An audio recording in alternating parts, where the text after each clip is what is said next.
Good morning, good afternoon, and good evening. Welcome to Smashing English with my father. This is exciting, isn't it? So this is my dad, David, and we are going to have a discussion. And it's, again, if you've watched these before, this is going to be a completely normal, natural conversation, isn't it, Dad? Well, I have no idea what's going on, to be honest, so... I've just brought him in, and I'm hoping for the best. So we're not going to particularly try to be very clear. We're not going to try to be understood. We're just going to talk so that you can hear a native conversation, interestingly, between two different generations, because you'll notice that people from my generation have a different way of speaking to someone from my father's generation. He's about 30. So it's slightly different. So it'll be useful for you to hear those different ways of speaking in a conversation together. And if we say anything that might be a new word, a new phrase, it will come up somewhere around here, so you can hopefully learn some new vocabulary as well. See you at the end. Bye. Hi, Dad. Hello, Laura. This is exciting, isn't It is exciting. I'm looking forward to it. Thanks for joining us. Not at all. So how's your day been? What have you been up to so far? It's been a quiet day Has so it? far. Yeah, not You're been up retired to... now, aren't you? So you've got loads of time. I am. I should say it right at the beginning of this conversation. Yeah. I do have a frog in my throat, Oh, right. so Ribbit. that means I'm going to have to cough every now and then. Did you have COVID? I've had COVID, but not recently. When did you have COVID? Last November, and it was awful. Wasn't it? It was dreadful. What was the worst thing? I think just the exhaustion, the fatigue, you know, the feeling like I've got no energy whatsoever. It's rotten, isn't it? Yeah, terrible. I'm convinced I had it twice, because they said about the Omicron one, they said that one of the biggest symptoms with that was lower back pain. And me and Bez, we had, for some random reason, both of our backs for like a week were in so much pain. We were like old people. We were like, oh, backs. We didn't know why. Right. And then we saw like on the news, oh, people with Omicron are saying that they've had loads of bad back symptoms. So I think we had it twice, and I think that was our second time. Did you test? No, not the second time, because we didn't have any other symptoms. We were fine. We just had bad backs. Oh, right. So you didn't realise until afterwards that you might have had... Yeah. But we weirdly had the same bad back for a week at the same time, so we're convinced we had it then. Yeah, it's horrible. It really is horrible. Horrible. So the fatigue, the sore throat, that was terrible. Terrible. The headaches. You were both really poorly. You and Sue, your wife, and I, were really poorly. We couldn't even walk the dogs. It was that bad. Poor dogs. Poor dogs. We just felt like the COVID's the worst thing that's happened to us. But, you know, we live across the road from a field, so just open the front door and let them go. Oh, you know? nice. Hope that they don't run off. They've changed the gate on that field now. Why? I don't know why, but I think it was one of those gates where it swings backwards and forwards in a frame. Yeah. And that means that people of a certain size struggle to get round it with their dogs. I mean, Did they change it for you? Well, thank you. Thank you very much. Thank you, Laura. No, you... But they have changed it. But what was really funny the other day was we opened the front door and we let Jack and Finn just run, and they can normally go under the old gate. Oh, they couldn't. And now there's a swing gate that's on a kind of a mechanism that swings it back, you know, so the gate's never left open. Oh. And the dogs got to the gate and they couldn't get through. Oh. It was hilarious. I was kind of looking back saying, what's going on? Jack tried to get under it, but he got stuck because he can't actually get under it. Anyway, frog in the throat. Sorry about that. But that's fine. So how are you spending your retirement now? Because when did you retire? I retired at the end of October. I know I don't look old enough. No, you don't look a day over 30. Thank How you. could you be my dad? Everyone's You're thinking in the such a great comments. Liar. Actor. What's been your main thing you've been doing in retirement then? I can answer this for you. Band. Yeah. I've, as you know, I'm very into brass bands. Mm-hmm. What's a brass band, if you were going to describe it to somebody who don't know? A brass band is a group of usually 25, 26 brass players. Cornet players, tenor horn players, euphonium, trombone, tubas, and 3 or 4 percussionists. Right. And in the UK, brass bands certainly have been very popular and still are at certain times of year in particular, like Christmas. Yeah, Christmas. A brass band at Christmas is a very, I'd say, UK specific kind of feel. Although I did go to Paris in December and I saw a Salvation Army brass band caroling in Paris. So I think it must be in other places as well, but it definitely feels like a very Victorian UK kind of thing, doesn't it? Yeah, I think it is. And to some extent, it's a kind of a declining movement. But those of us that are really passionate about it want to really revive it and make sure that kids are taught from a very early age. Because it tends not to happen in schools now. Back in the day, children were taught how to play brass instruments. Yes. And they were caned as well, but we don't do that anymore. Well, I mean, yes, I was caned once. Well, Yeah, I've not told you that story. What did you do?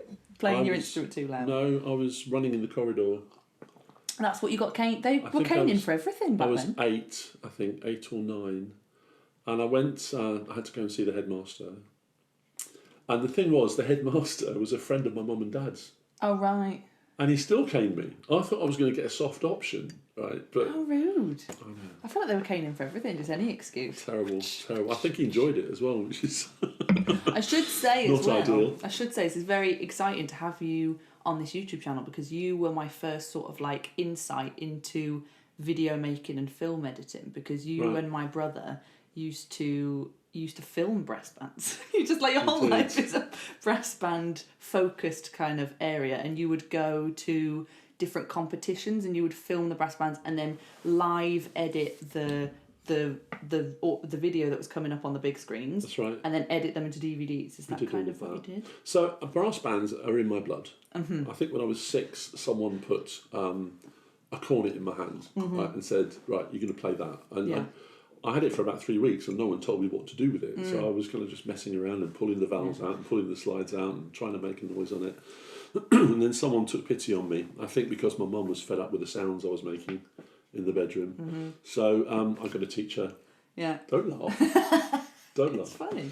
Anyway, it's a real passion for me. So I learned to play, my instrument is the euphonium, which is, it's about this big, about that big. And in effect, it's a baby tuba. Right. And it's a very lyrical, soloistic instrument, and I've played it forever. But about 15, maybe 20 years ago, I got into conducting as well, so I started to conduct bands. And you conduct every time we watch TV as well, which is a lovely trait. Do I do that? Yes, every time we watch anything, whatever the theme song is, you're like...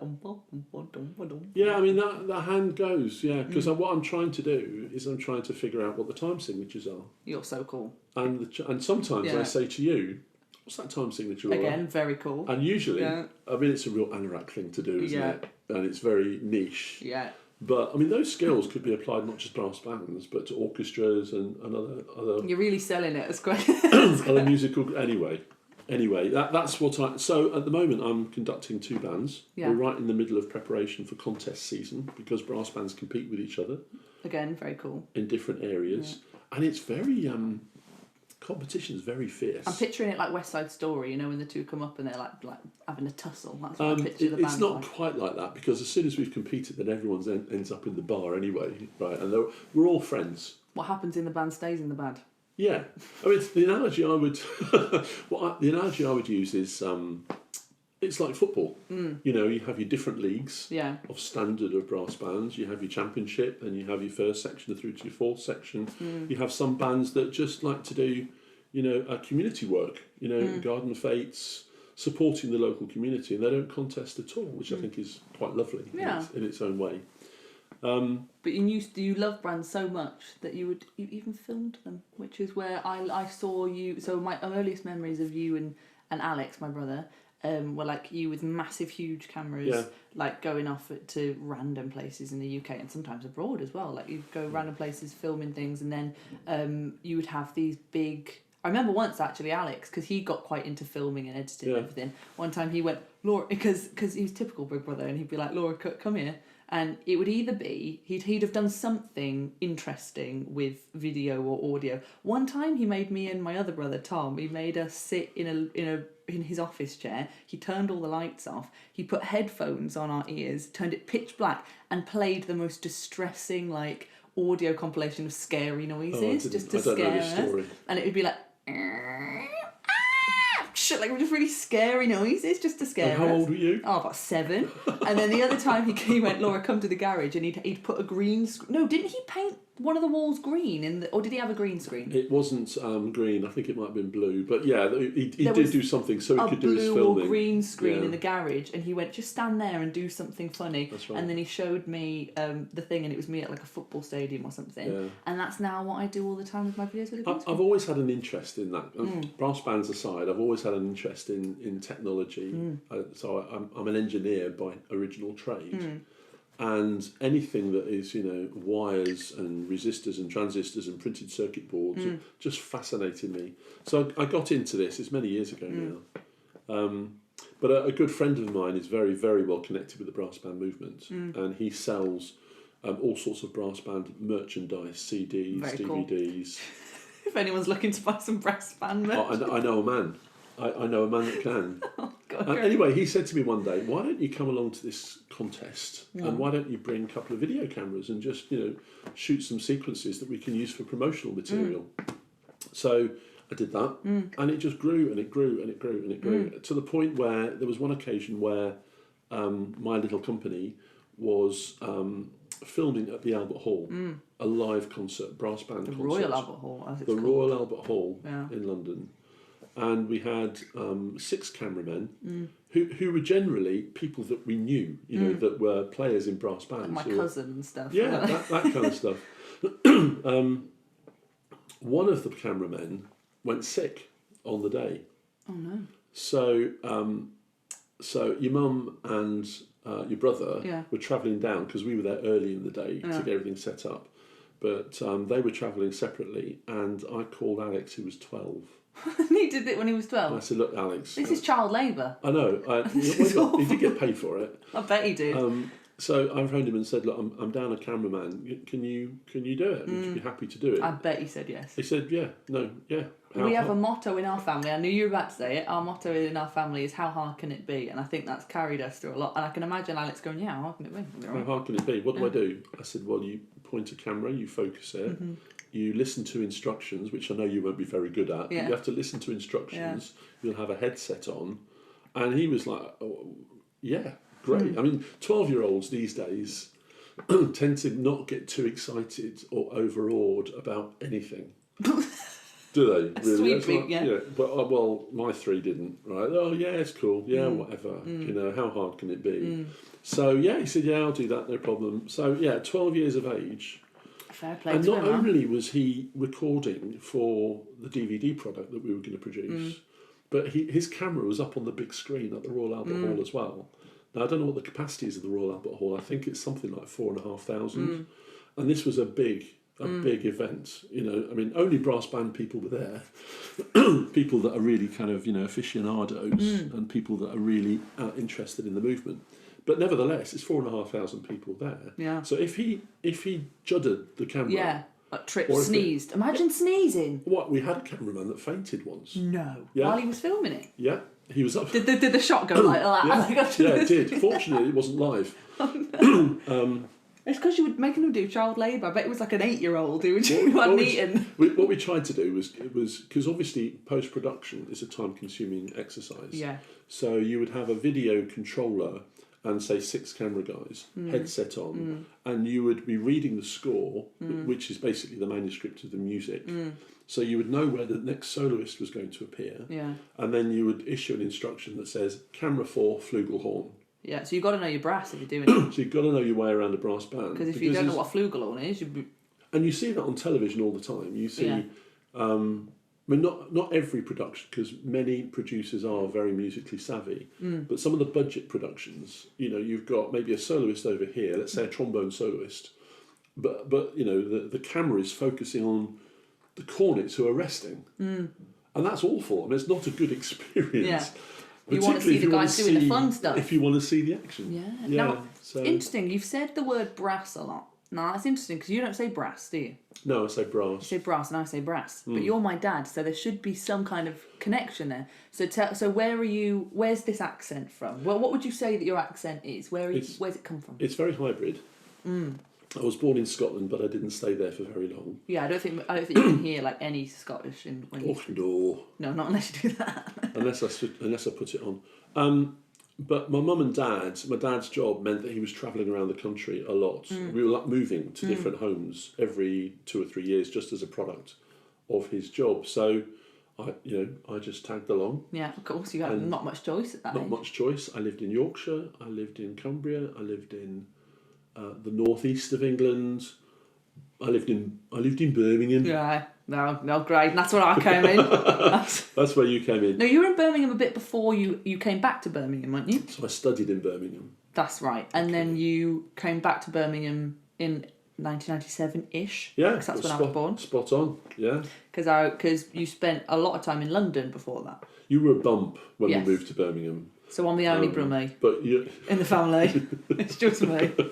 So you were. I think your accent is mostly what's the word? Altered by London. I can hear more London. Certainly affected and influenced by... Those are the words, thank you. Yeah. That's what I wanted. So I spent 20 years in London from the age of 18 upwards. And I think that's when your kind of main habits form, when you go to work, when you mix, you socialise, and you listen to how other people are talking. And that influences... I mean, if I go to Scotland, if I'm there for a week, I'm talking like my cousins. Because I'm so... End up like Billy Connolly by the end of it. Yeah, I'm so susceptible to accent. Really? Yeah, I mean, not everyone is. My mum was Scottish. She lived... Oh, very Scottish. From the age of 25 until she passed away last year. Yeah. She lived in England. She lived in the south of England, London predominantly. And I loved what she said because my nana, she talked like this, didn't she? So she was very Scottish. So she definitely kept her Scottish accent. And then you'd ask her, you'd say, "Oh, Nanny, you've never got rid of your Scottish accent," and she'd always go, "Well, I've never found a better one." She would always. That's what she'd say. But my point is that we were all travelling around. We were kind of itinerant in many respects. We were all travelling around. My accent was shaped by whoever I was going to school with. Yeah. So I had a broad northeast accent. Did you really? At one stage, yeah. Oh, there's a tape Why somewhere. are you, man? There's a tape somewhere of, I think I was 7. Oh wow. And I've got a very broad northeast accent. That's interesting. And then, as I said, Mum spent quite a long period of time in London as well. Yeah. But she never ever lost that exactly as you No, say. it was She that never Scottish lost. lady. Yeah. Never changed. Yeah. I remember Mum once told me a story about how, because obviously you moved to Birmingham, well, the Black Country, but Birmingham for more international people, the Black Country, and I was only little, and I am guessing I've seen videos when I first started speaking, I spoke a lot more like the both of you, because you were my only influences, and obviously Alex and Tom, my brothers, they speak with quite a estuary London accent. But then Mum said that one day I came back from school and I was going, "Mum, where are my shoes?" like that, and she was like, "Oh, okay." You went to school. You were. I mean, I think there's a kind of a social acceptance thing going on. As well, because if you go, so Alex, for example. Yeah. My brother was born in London. Your brother was born in London at the age of 8, I think it was. He went to Birmingham. So he went 10. to... Huh? 10. Was it 10? Yeah, because he's 10 years older than me. Okay, 10. Good. Not yet. Well done. You're welcome. Nice mental arithmetic there. What was the point I was going to say? You went to Birmingham at 10 years old. So he went to school with a London accent. Yeah. And... he'd be teased, yeah, wouldn't he? And I'm sure he was teased about the fact that he was different. Yeah. People that tend to be different tend to be the ones that are the target for the teasing at school. Do you think that you changed your accent a little bit when you're working in London and trying to be a bit of a bigwig? Do you think you morphed it a bit? Yeah, because you want to conform and you want to be like everybody else. Interesting. And so it is, So some people are not susceptible, like my mum. I am very susceptible. Yeah.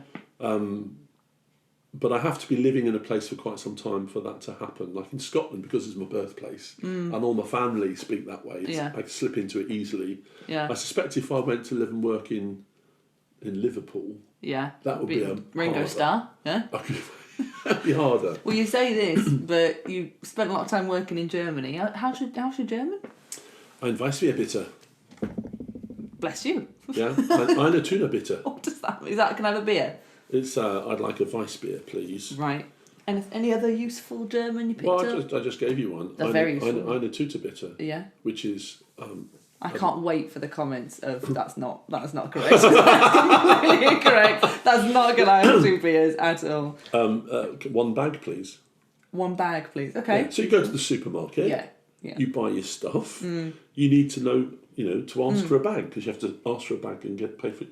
So you've not been a big old fan of languages, like learning a language. I always found them difficult. To be honest. It's very tricky. It's tricky. My French is non-existent. In my day, when I went to school, they didn't make you do languages. No, they're not. No, it wasn't enforced. Or if it was, I never turned up. He was like, they didn't make you do languages, and everyone else. I think they did, David. Yeah, You it just could ne- be. you just It never- absolutely could be. But that was never high on my agenda. I mean, whenever I got free periods or whatever, I was in the music blog playing my euphonium, and writing music. So you say brass. Would your mum and dad have said brass? Your dad would have said brass. Nana wouldn't have said brass. She would say brass. Yeah, she would say brass. Brass. With a wide A. Yeah, that's right. But my dad was born in Reading, which is not far out of London. Oh, okay. So and he would have definitely said brass. I reckon. 'Cause I don't remember your dad a whole lot. I remember him being like an old man, but I don't remember talking. I kind of remember his voice a little bit, but I reckon if I listened to him now, I'd hear a lot of you. I'd be like, oh, that's why you sound like how you sound. I mean, I think I'm turning into my dad. Well, we all do, don't we? We all turn into our parents. Sorry, darling. I know, Sorry. it's all right. It's all right. There could be worse. One of those things you have to live with, I'm afraid. No, but I get it. I was talking to Mum the other day, and we were saying about how me and Alex, and we're talking about Alex a lot in this podcast. Sorry, Alex, he'll hate this. But like me and Alex are carbon copies of each other in lots of ways, but like I'm just the female version. Yeah. So I think me and Alex are very similar. I think I'm just turning into my mum. In terms of how I look, I'm gonna look identical to my mum when I'm old, and that's fine. She's a beautiful lady. So I think everyone just turns into. I think you look like your mum, yeah, and you certainly sound like your mum. Yeah. When you and Bez come and stay with us sometimes, and I hear you chatting in the kitchen, it's like mum's there. Yeah. You know, and but yeah, I think you and I think very similarly. Yeah. You know, in terms of how we approach things, how we organise things. Yeah. How we interact with people. I think that there are lots of similarities there. So tell me a bit more about music then. So how important is music in your life right now? Big question, I know. How vital is music in your life right now? It's as vital as it's always been. Yeah. It's I think music can really move you, it can affect you, it can change your mood, it can change your outlook. It gets in your blood, and you suddenly one day wake up to realise actually you're just living music. Like you know that I'm not the best navigator in the world. When I got that from you as well. I don't know where I'm going. I've got no interest. Neither do I. No, I mean there's a little machine there that will tell me to turn left and right or go straight on. But our partners hate it, don't they? But you know what? Yeah, they hate it. Yeah.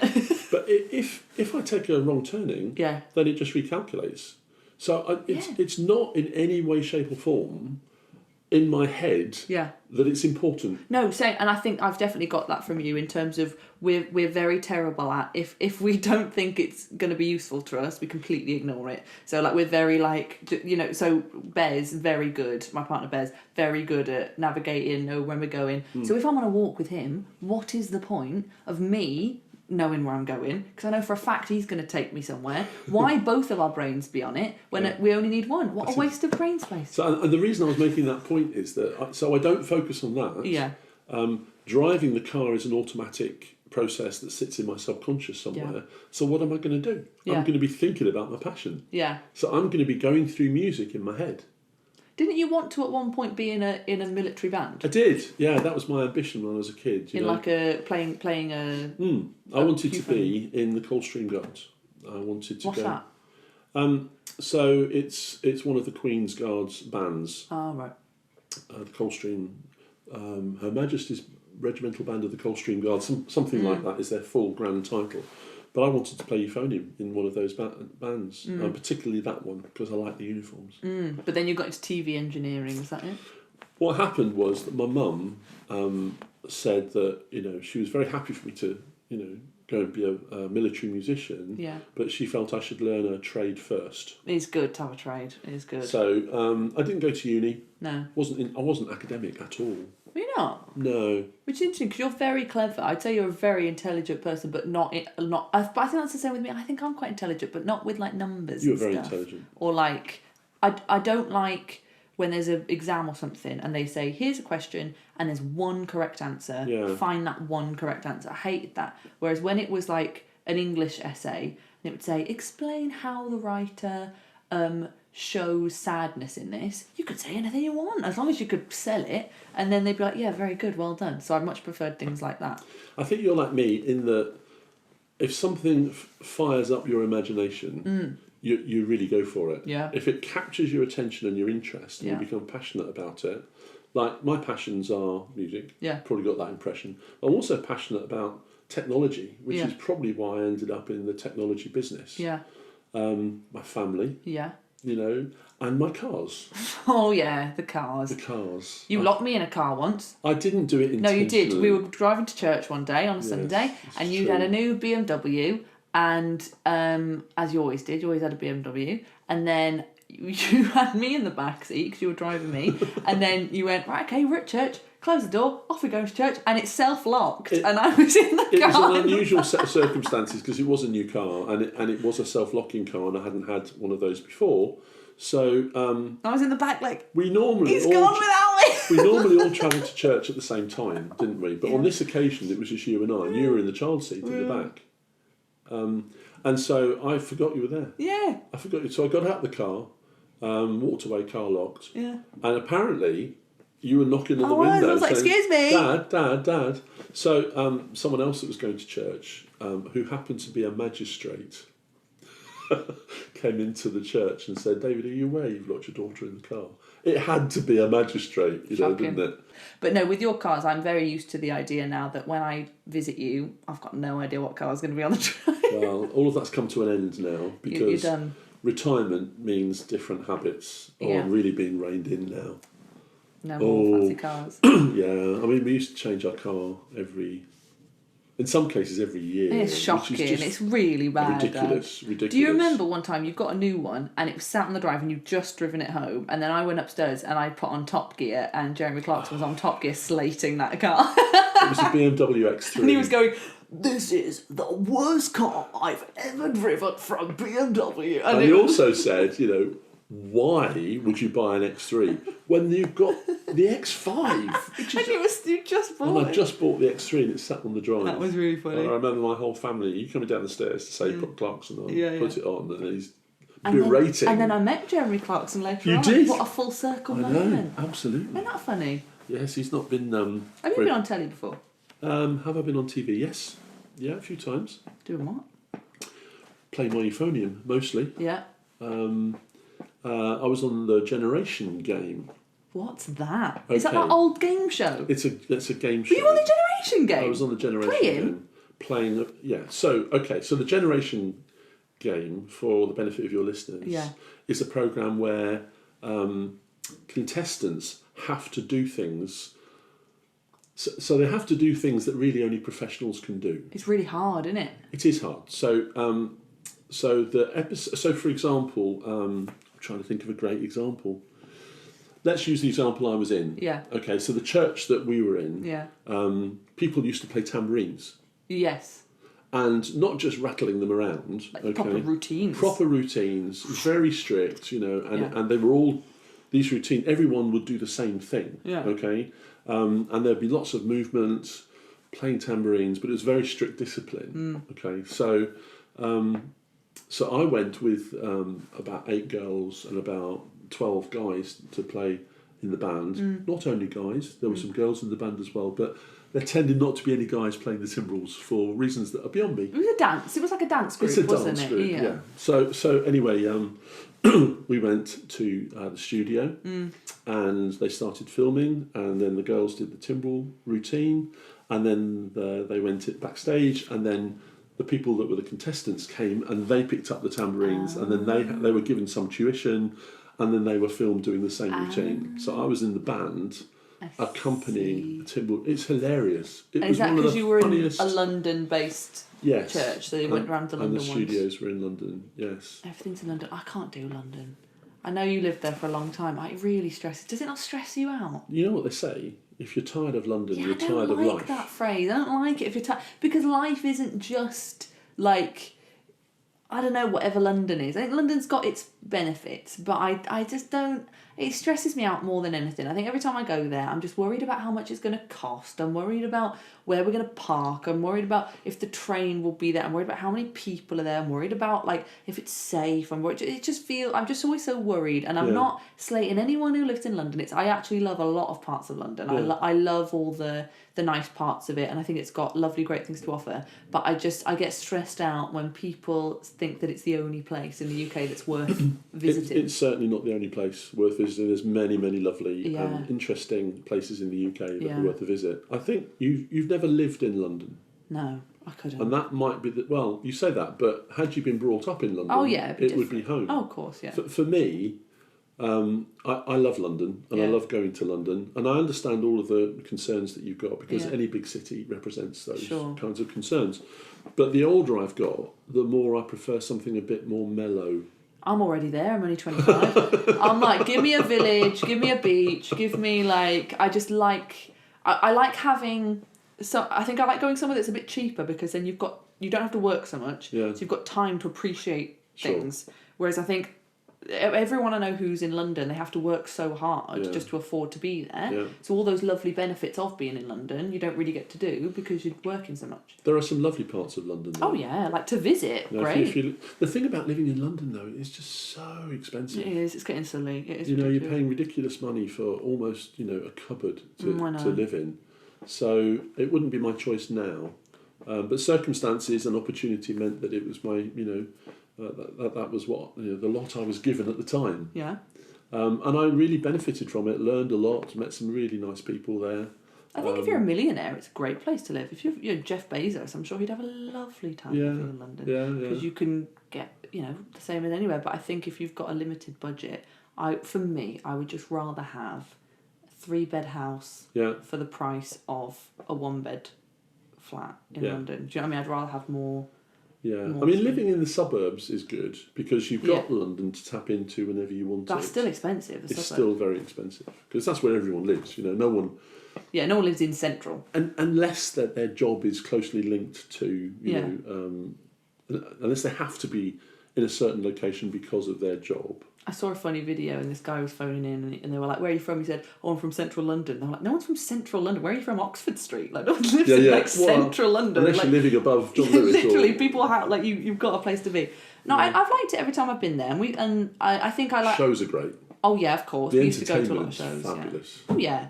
But so's lots of places. So I mean, my favourite place in the whole wide world is Las Vegas. Yes, I know. I do. And I've got you to thank for that because you took on a family holiday to Las Vegas, and it was also one of the most traumatising times of my life. I knew you were going to tell one that of the story. most fun times of my life and the most traumatising times of my life because it was your birthday, it was your 50th birthday. So this was 2 years ago. Oh yeah. Hope there's no continuity check on this. So your 50th birthday, and we went to Las Vegas, and you wanted to go to the Grand Canyon, didn't you? You wanted to go and see it. You guys had bought it for me as a 50th birthday present. You're welcome. You bought me two. Well, whether you're conscious of it or not, you bought me. I don't know where the money came from. I suspect it came from me. Probably. I got to go and see Elton John in Caesar's Palace. Oh yeah, that's fun. That was really good. Playing a set called The Red Piano. And then, the Grand Canyon, where we had to get to it, the option that we had chosen was to fly. But there was another option. So yes, the option we had chosen was to fly, and we turn up on the day, and the guy goes, "Listen, guys, I'm your pilot for today, and we can take you, but it's going to be really bumpy out there, so it's completely up to you. You can get your money back, but just let you know, it's going to be a bumpy ride." So I was instantly like, "Thank you very much, money back, cheers." But you said, "No, this is the last day of the holiday. I want to go to the Grand Canyon. This is my present." And then he said, "All right, well, you can take the bus. There's a bus." And I was like, "Great, let's go for the bus." But the bus was going to take 2 hours more, and you were thinking, "No, not a fan of that because a bit longer. I want more time at the Grand Canyon." So we went in the little tiny rickety plane that looked like it came straight out of World War II, and it was I felt like I was going to die. That was my near-death experience. It was awful. It was okay. Dad, it was a little bumpy. My brother was throwing up.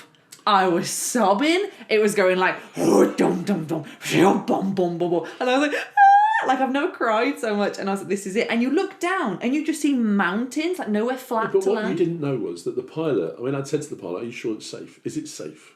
And he said it's absolutely safe. Yeah, I'm sure he did. No, he did. He said it's bumpy. I'm not sure I understand. Oh, that's really funny, isn't it? Because my watch is that your Siri? Yeah, that's never happened before. That's never, ever. I'm not sure I understand. I didn't understand either, Dad. No. I did not understand the thought behind it. I felt really bad. I did feel really bad because selfishly, I had kind of influenced, I wouldn't say insisted, because that's not me really, but I had influenced everybody to take this flight. So, I mean, as you described, it was very bumpy. Pilot next to me was saying, "Are they okay?" in the back. So I was sat next to him at the front. I said, "Yeah, they're fine. But just out of curiosity, if we had to land, what would happen?" He said, "Well, there's at least 5 or 6, I can't remember the number, but many landing points. So wherever you are in the journey from Vegas to the Grand Canyon, there is always someone somewhere in an emergency." Yeah, I'm sure that's what he said, yeah. But I mean, he seemed to know what he was doing. And I could have taken over. I mean, if he'd have been ill, I could have taken over, no problem. How hard can it be? It's not the phrase you want to hear in a situation. But then when we got to the Grand Canyon, to get down to the Colorado River, you have to take a helicopter. Yeah, so you made me get out of one death trap vehicle in the sky, and then you're like, okay, straight into another. And I took so much convincing, didn't I? I was no way. I just about survived that. I've been like given another chance at life, and you want me to step into this helicopter? Are you having a laugh?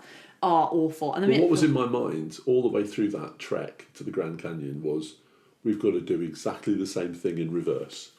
And it was no better on the way back. I was begging you to take the bus back. I was like, please, can we go? And then honestly, that holiday was some of the best times of my life, and one of the worst experiences. Would you get on a light aircraft again?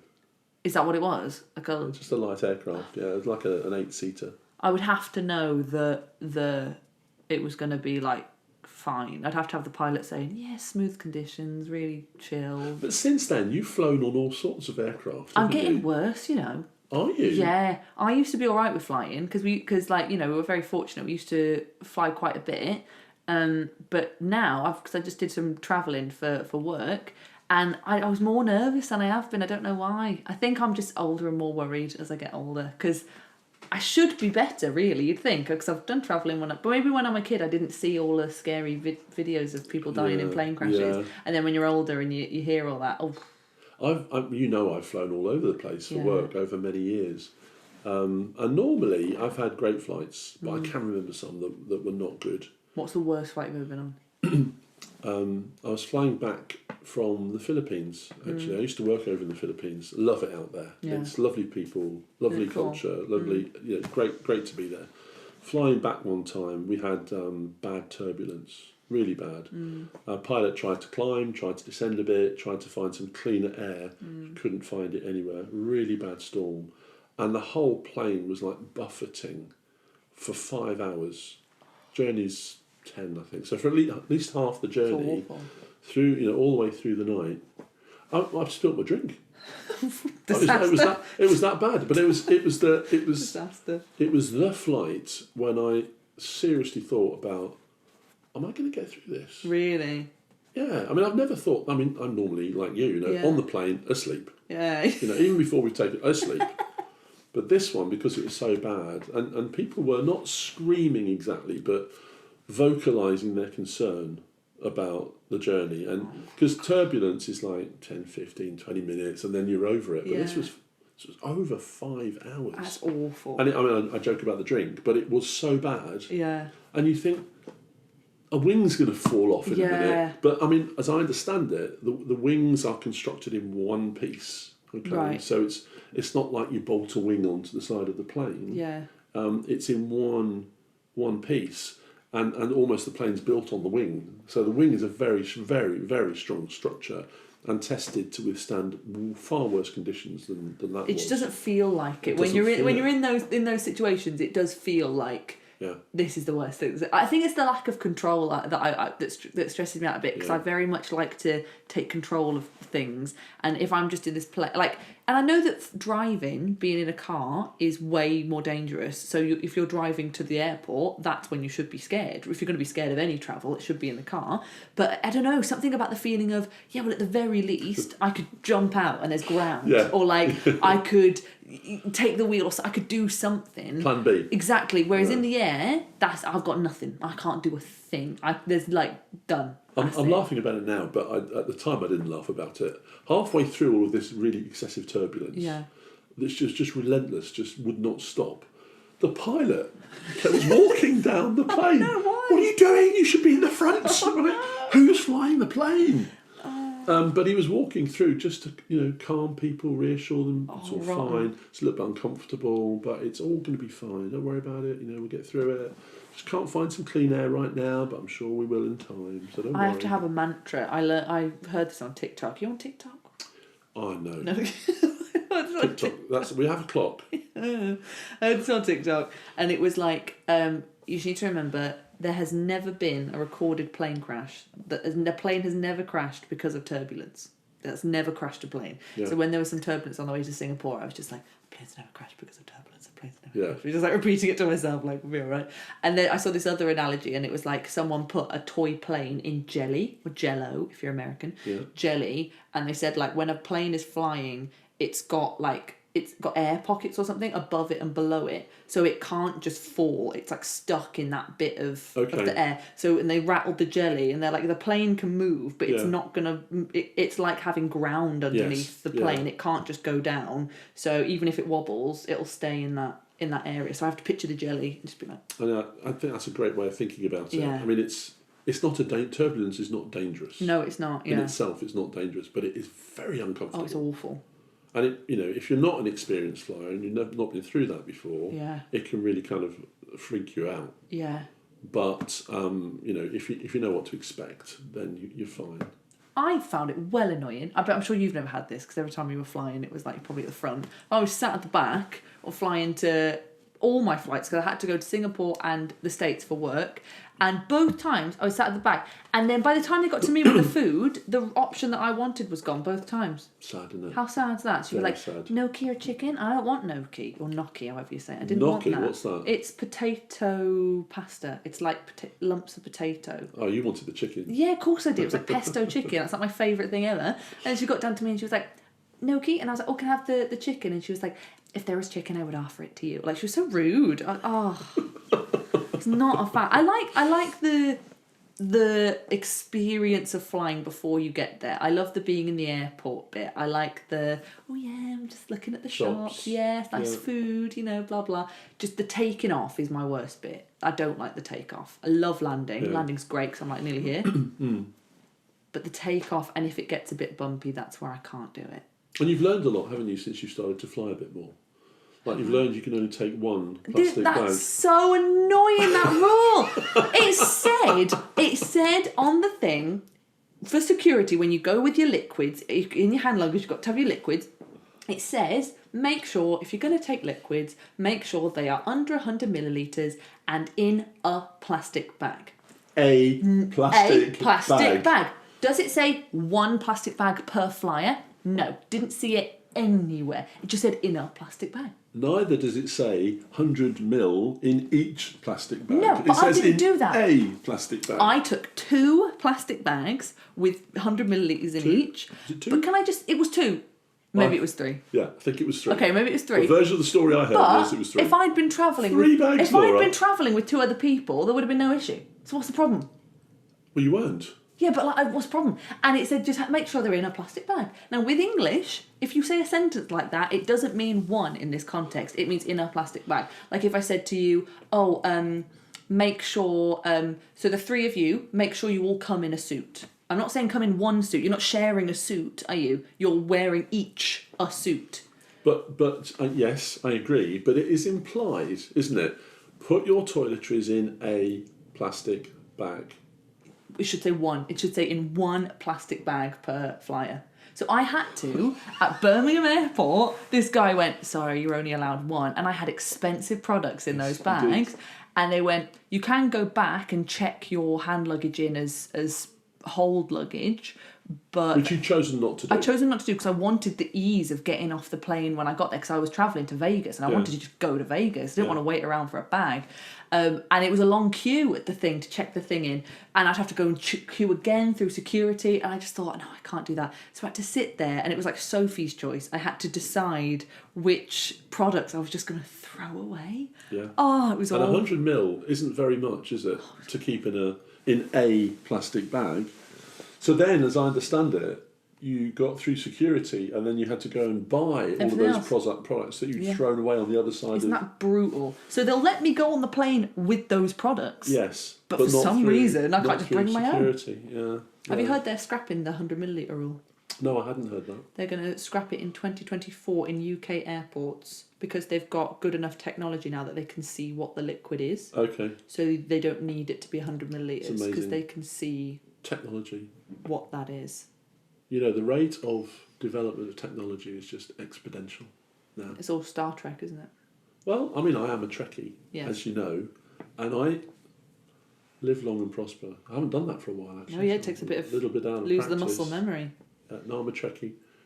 And it starts everything. But so, I don't know, we joke about this, you and I, but so much of technology today, I believe, was influenced by Star Trek.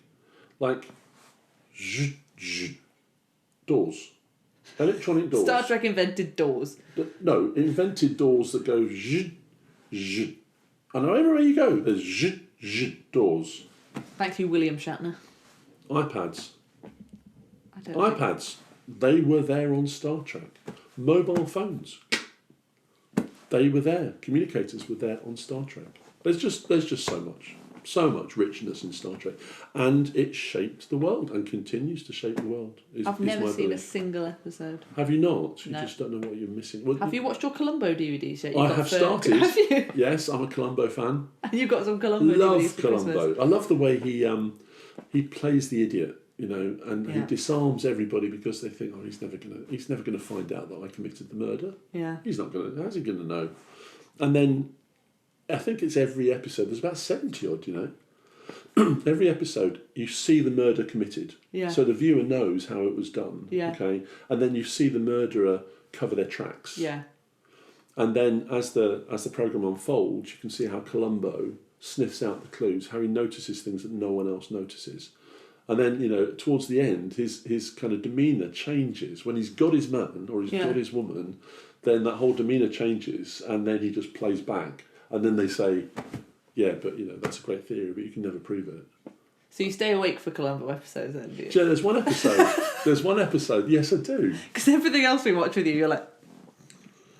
There's one episode where someone's denying they were in a certain place at a certain time. Mm-hmm. Okay. It's a good motive. Well, I wasn't there, and I've got an alibi. Yeah. Right. Columbo knew that person was there and had committed the murder, and Columbo knew they'd taken their car, and Columbo knew that outside the house where the murder was committed, there were parking meters, and he knew exactly which parking meter the murderer had put their coin in order to pay for their parking, so they could go and commit the murder. So what did he do?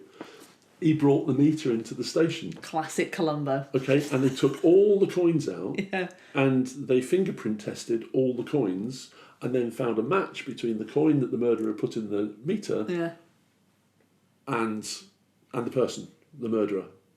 So I mean, genius. Amazing. So then the murderer was confronted with this. Yeah. Right. Actually, he hadn't done, as I remember it, he hadn't done any of that. It was all a ruse. It was all a scam to convince the murderer that he had the proof. So then that led to a confession. I think we can add to your list. Your passions are brass banding, music, technology, and Columbo. And Star Trek. Well, that's a very well-rounded person. I think that's all. No, they're good passions. So you know what, Laura? I'm going to have no problems in retirement finding something to do. You can have a great time. It's already wonderful. Well, let me finish off with one of our random questions then, because on our Instagram we have some questions that we ask to people so that they can practice their English and think of a good answer. So I'll give you one of the questions that we've put on our Instagram. Okay. How would you escape prison? What would be your strategy? So you've been falsely imprisoned. You didn't do anything wrong. Don't worry. You're falsely imprisoned. You need to get out. What would be your first step? I wouldn't try to escape from prison. Right. I would wait until I had to go to court. Right. Because prisons are designed to keep people there. I mean, they have bars, they have gates. It's their main purpose. It's their purpose. Yeah. Raison d'etre. Yeah. Keep people in prison. Yeah. So I wouldn't try that. But where I think the system is weaker is the whole transit process from prison to the courtroom. Right. So I would try and escape prison from the courtroom, not from the prison. Okay. And what would you use, brute strength, or would you? No. I think what I would do is I would, presumably people will be visiting me in prison, so I would need accomplices. Yeah. And I would need help. Yeah. So I would arrange, based on my court date, for there to be some kind of disruption. Right. In the courtroom. Oh, okay. Okay. So I don't know, a punch up outside the courtroom. Punch up. Okay. I'll take that. I can do a punch up for you. Punch up. Yeah. You could do that. So take all your mates, Laura. Yeah. Outside the courtroom. All my mates that are actors. We're really big on punching people up. Well, I mean, yeah. Very intimidating. Some kind of diversion. Okay. Yeah. And then, in addition to organising the diversion, I would organise my escape route. So I would need, perhaps wherever the court was, I would need to be able to dive into a shop, say, or dive into a church, or dive into somewhere where there would have been a change of clothes. Okay, I would need a change of clothes. Like a woman or something. Well, if necessary. So I would wait until I was in the dock. Yeah. Okay. Commotion outside. I would, because I'm a fairly big guy. I could knock people over, and I could I mean, this assumes I'd done something which would put me in prison, right? And so, anyway, I would run. And I would run, I would escape the courtroom, I'd run down the street, I'd go into the church, I'd go into the shop, I'd change my clothes. All the fuss would be on the courtroom because of the diversion, the punch-up, whatever's happened, an explosion even, okay?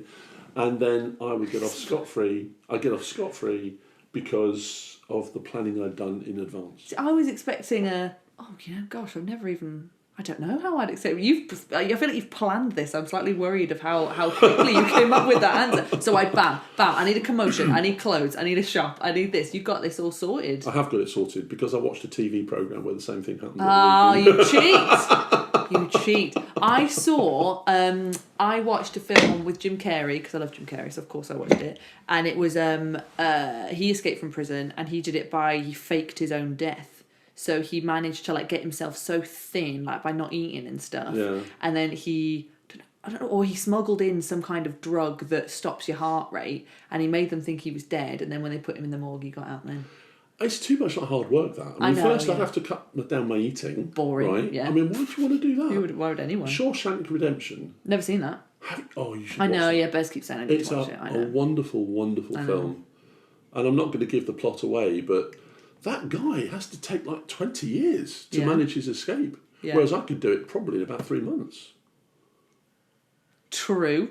A lot of planning, though. You do have to do a lot of planning. Just need a couple of rogue accomplices that are going to be prepared to visit you to do the planning. Number one. Yeah. Well, I mean, actually, no. I think you wouldn't be very good at this. I don't think. Or maybe you would. How hard can it be? I could do whatever. I actually have a recurring nightmare that I'm in prison for something I haven't done. Yeah. So dream analysts, I'm sure would be able to really pick that one apart because I have a dream, and I'm always concerned about the most simple things but I've got 8 GCSE exams to do. I can't be in prison. I've got this to do. That's all you need to worry about. Exactly, but that's one of my recurring dreams. Well, thank you so much for joining us. I can honestly say it's been a real pleasure. It's been lovely. I've really. When was the last time you and I sat and just shot the breeze for an hour? Oh, I don't know. Definitely not with the camera filming it for a long time. I haven't been conscious of the camera at all, though. Great, you're a natural. You can come back. And so are you. Take care. See you next time. Love ya.